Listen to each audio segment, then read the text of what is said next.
What would they have done? Boris How would Johnson. Brexit have been different? How would it have been different? How? Well, I can't believe you just mentioned Boris Johnson, the man who we elected to stop illegal immigration and cut legal immigration, who tripled it. But how? I'm Please just asking, don't mention structurally him. speaking, how would Brexit have been different? It will be different. But how You would it haven't have seen been different? anything. What happens when political loyalty becomes stronger than facts? That's exactly what we're about to find out. While this channel usually focuses on Donald Trump and the MAGA movement, today we're looking at something happening much closer to home here in the UK. Before we dive into the full story, comment where you're watching from, and don't forget to like and subscribe so you don't miss the next one. For those of you watching from overseas, meet Nigel Farage, a politician many believe is borrowing from the same political playbook that's made Trump such a polarizing figure. In this clip, British reporter Lewis Goodall speaks with a Reform UK supporter whose trust in Farage runs so deep that facts alone don't seem enough to change his mind. Let's watch the exchange, and afterward, I'll break down why this conversation is more important than it might first appear. Sunset. It's gone. It's gone. But Please believe me. I don't disbelieve you, John, but then why do you trust Farage and what Zia Youssef was saying? Because honestly, I mean, you can believe him if you like, and that's entirely your prerogative. But I am telling you, as a matter of objective fact, we don't spend £7 billion on DEI. We just don't. We just don't. You say we don't. It's objectively. It's a problem, isn't it? When people don't trust you, and they trust them. Well, that's like they're saying, going to lean to them. okay, so if Zia Youssef said that Jupiter had exploded, you would believe him, but it hasn't. Objective fact does matter, though, John. Or you, if you said the sun was going to shine tomorrow. So you wouldn't. What if you Reform wouldn't? said it would. I trust them. So you what? Sorry. So let me get it straight. Look, John, let me just focus on that for a second. So if Keir Starmer gets up and says the sun is going to rise tomorrow, you won't believe him. No. Even though the Nigel sun has Farage risen did, every day for the past millions of years. Yes, I'd say there's something dodgy about that. But look, take Robert Jenrick, for example. I don't know where to go with that, John, I have to say. Take Robert Jenrick, for example. Listen to him now. He speaks reform. Everything he says, you'd think reform voters would go, yeah, go on, Robert. You're fantastic. We're going to be voting for you. Do you know what we say? We say, Robert, if you truly believe that, if you really believe in your heart what you're saying, leave and come and join Reform. Otherwise, jog on. We don't trust you, we don't believe you, and we are not going to vote for you. I understand that trust has declined in politics. I understand it's declined in the media. But you would accept, wouldn't you? Let's just try and get to the sort of basics of this. Objective facts do exist. Facts exist, right? You accept that? Of course they do.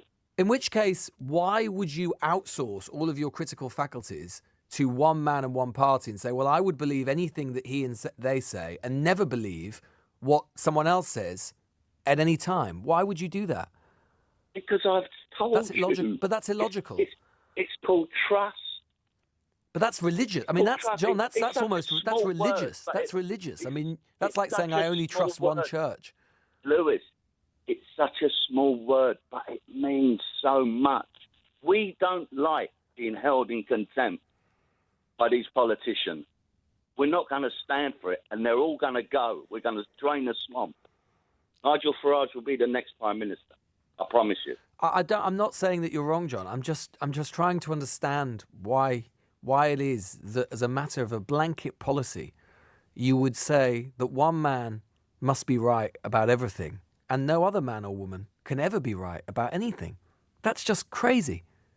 I didn't say no other. I just said I would trust them over them. So you're saying that you would... So is it a matter of trust, or is it a matter of saying that those people can never be right? It's a matter of believing who really has your best interest at heart. That's what it's a matter of. But so even you wouldn't care if it turned out... Let's just humour me here and say I am right about DEI, which I am. But just humour me. No, you're not. Well, okay. Well, let's just humour me for the sake of argument. Let's just imagine that I am. And it turned out that for whatever reason, for political reasons, Farage and Youssef and so on were wrong about it. Maybe they believed it, but they were wrong. It wouldn't bother you that they'd come along and said we can save $7 billion, and it turns out we can only save $27 million? No, I think they'll save more than $27 million. But how can they when we don't spend more than that? But that's what you say. But John, it's not just what I say, it's just a matter of fact. That is what the central government spends on it. Well, that's a matter of fact according to you. $7 billion is a not to huge them. amount of money. I mean, that's like kind of 20% of the defence budget. Yeah. You really think we spend that on DEI? No, I think we spend more than that, and I think it'd be better spent on giving our pensioners a heating allowance and things like that.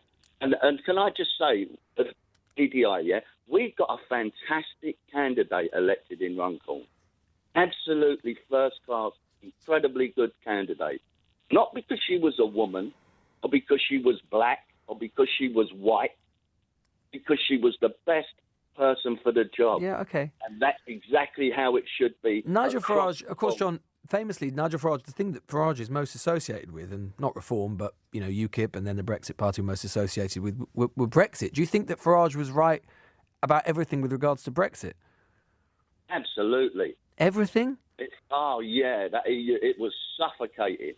Well, I'm how's the so economy glad doing to then? be I mean, free. how's the economy? I mean, we were promised that we'd get all these trade deals and we'd be able to sort of revolutionise the economy and the economy would grow gangbusters. I mean, what happened to all that? He wasn't Lewis, right about that, was he?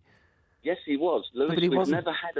we've never had a truly Brexit government. But just wait and see. But We're going to have one next what time would we round, have had? and You're going to love it, Lewis. You're John, going to love it, honestly. well, maybe I will. But John, what would just fine because I've got to go to the news. What if we'd had a Brexit government? You said we never had a Brexit government, even under Boris Johnson. What would they have done? How would Brexit have been different? How would it have been different?